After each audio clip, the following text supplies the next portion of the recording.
I like starting them out, like, in a very dumb way. Yeah. Like, when the times where we just, like, sat... I literally started one where you were just, like... I remember that. Yeah, it was funny. That's funny. That's funny. So this was just our intro then? Yeah. So let me see you reflect it, Bell. Let me see you reflect it, Bell. So let me see you reflect it, Bell. You better put it on, better put it on. You better put it on, better put it on. You better put it on, better put it on. So And I just want to take a moment because there's something that's very important that happened recently. So one of our airmen left us. Yeah, as you can see, because now we have Staff Sergeant Garner. See, okay, he's gonna show you guys. Just pinned on. It's fresh. Yes. New, like a brand new baby. Yes. It feels great. Just bought from the store. From the store. The baby Yes. aisle. Because I was a baby. He was a baby airman. I was a baby. No, I was a very well seasoned airman. We'll not get into that. Just set some seasoning salt on him. Yes, he's this is his first podcast as staff sergeant. Yeah. So You guys didn't know it. Last one, it was the last time you'd see Airman Garner. Yeah. Nobody. Who'd have thunk it? I am very happy to be here as a staff sergeant. You sound incredibly thrilled. I'm incredibly tired. We're both very tired. I get So slap happy. I've been like in a weird mood today. I'm like, why am I acting like this? It's like, don't be tired. It's like, oh, okay. yep, there it is. So yeah, what are we talking about today? We are talking about SVC. What that is? Special Victims Council. I'm glad you asked. So they're basically lawyers for special victims. And by special victims, it usually means sexual assault. Okay. Yeah, so it's kind of a part of like the whole SAPR. I always get it mixed up with SARC. Is it SARC or SAPR? SAPR. Both? Council Prevention. Okay. Being with the Army and the Navy and this, you forget which one is which. Mm-hmm. Anyways. Yes. So they're part of that. They're not like part of SAPR. But during the process, the victim can go to the special counsel. Mm-hmm. They kind of work hand in hand. Yeah, because when you make like an unrestricted report, it becomes a legal matter, you know, the court system. So to have a counsel for them helps out. I'm probably describing this completely wrong, but thankfully we got an expert in for the interview, and she explains it. Well, look at way that. More than I can. So do you want to just go ahead and go? I do, actually, because she speaks way better than I do. Okay, well, let's roll into it. That was your rolling. Roll. I see what you did there. I can dig it. All right, welcome to the Reflective Belt. I'm Staff Sergeant Rebecca Salcedo, and with me is... Hi, I'm Captain Whitney Hamondoza, the Special Victims Counsel assigned to Joint Base Langley Eustis. Okay, and just to start it off, what is the SVC? The SVC is the Special Victims Counsel program. We are a group of about 50 Special Victims Counsel attorneys and paralegals throughout the Air Force who represent victims of sexual assault in military criminal proceedings. Okay, and so you only represent people who have been sexually assaulted? For the most part. There are a few exceptions out there, but for the most part, it's sexual assault. Okay. So I think that pretty much answers the second one. Who is it for? You said there's some exceptions. What are the exceptions to the rule? So the biggest exception is when there is a victim of domestic violence that has been threatened with some sort of deadly force. Okay. That's pretty... It's hard to keep this one light. Right. When should someone reach out to the SVC? So as Special Victims Counsel are detailed to victims of sexual assault once they have made a restricted or an unrestricted report of sexual assault, either through the Family Advocacy, Sexual Assault Response Coordinator, OSI, Security Forces, or through their chain of command. So we have to receive a referral from one of those agencies before we can actually... So the person themselves can't reach out to you? They have to get a referral? They could reach out for a consultation, but we would not actually be able to enter into an attorney-client relationship with that person until we've actually been detailed and received a referral from one of those agencies. Okay. And so you said a restricted or unrestricted report. So if someone who made a restricted report, why would they reach out to the SVC? Like, what would be... Well, as an SVC, if I have a client who has made an unrestricted report, I can talk with that client about services that I can offer them even while their the report is unrestricted. I can talk with them about potentially unrestricting the report, what that would look like if they chose to do that, the things that I could do for them if the report was unrestricted. But there are services I can offer to both people who have made restricted and unrestricted reports. Okay. How long has the SVC been available for airmen? This is a fairly new program within the Air Force. It was stood up in 2014. Oh, that is really new. Fairly new, yeah. It stood up in 2014 and has continued to grow since then. Like I said, we're up to about 50 Special Victims Counsel and paralegals throughout the Air Force. We have Special Victims Counsel and paralegal teams all over the United States, in USAFE and in PACAF. So it's been growing, and I think it'll continue to grow as we lean forward. That's awesome. Why do you think the SVC is important? I think that the SVC program is exceptionally important because in a military criminal proceeding, the SVC's role is to look out for the victim's rights, to make sure that the victim is aware of the rights that they have in an investigation in a military criminal proceeding, to advocate for those rights, and to empower the victim to make choices about how and whether they want to participate in a criminal proceeding.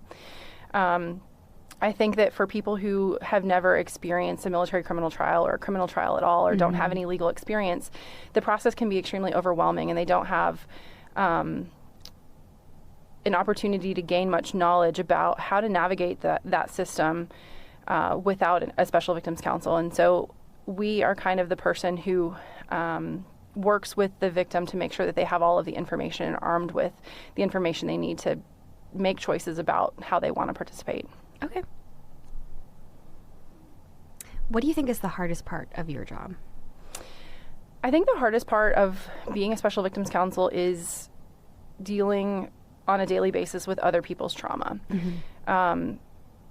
Dealing with sexual trauma on a day in and day out basis can be very emotionally draining, I think, as an attorney.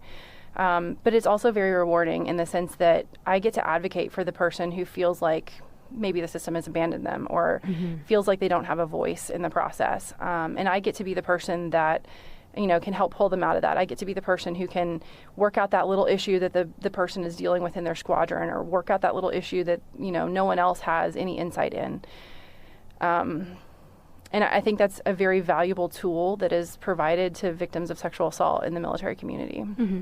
I think that pretty much answered the next question. So since you guys do go through have to deal with that emotional trauma, is there any services set up for you guys in order to deal with it? Yeah, I think the SVC community has done an exceptional job of kind of normalizing talking about needing help, requesting mental health services if it's needed. We've done a lot of training on secondary trauma or vicarious trauma so that we don't ourselves become overwhelmed with the secondary or vicarious trauma that our clients are going through at that time. I think it's really important to have the conversation and normalize that conversation so that people who are serving as Special Victims Counsel or paralegals aren't afraid to reach out for mental health help or counseling if it's needed. Okay. Is there anything you'd like to add? I would like to encourage people to continue to have the conversation about reporting sexual assault, encouraging people to come forward if they've been sexually assaulted. I would like to encourage people to request an SVC, even if you're not sure that you want one. You can always later decide that you don't want an SVC if it's not right for that person. But I think it's always a good thing to ask for the SVC because they have, victims of sexual assault have a right to one for the most part. So yeah, that's true. I think it's important to make the ask and make the request for that, just to see what services are available out there. That's true. And there's a lot of things that we can offer. I mean, even if they don't need legal representation, we can help connect them with other resources throughout the military and the civilian communities to get help. What resources would you? Mental health counseling. I would say that's probably the big one. Yeah, probably mental health counseling. Okay. Probably. And you said there's 50 throughout the entire Air Force. Approximately, Do you mean 50 units, SVC units, or 50 specific, SVCs? Both. Yeah. Okay. So we have SVCs at 50 Air Force bases across the United States. So there's a few bases that have 2 SVCs detailed to that base. But we have approximately 50 SVCs at 50 locations, and almost all of those SVCs are paralegal teams. Okay. So Sergeant Lyle is my paralegal here. Almost every SVC has a paralegal to help them. And I think one of the interesting things that we didn't talk about earlier is that our chain of command actually goes through AFLOA. So we don't work for what is that? the Air Force Legal Operations Agency. Okay.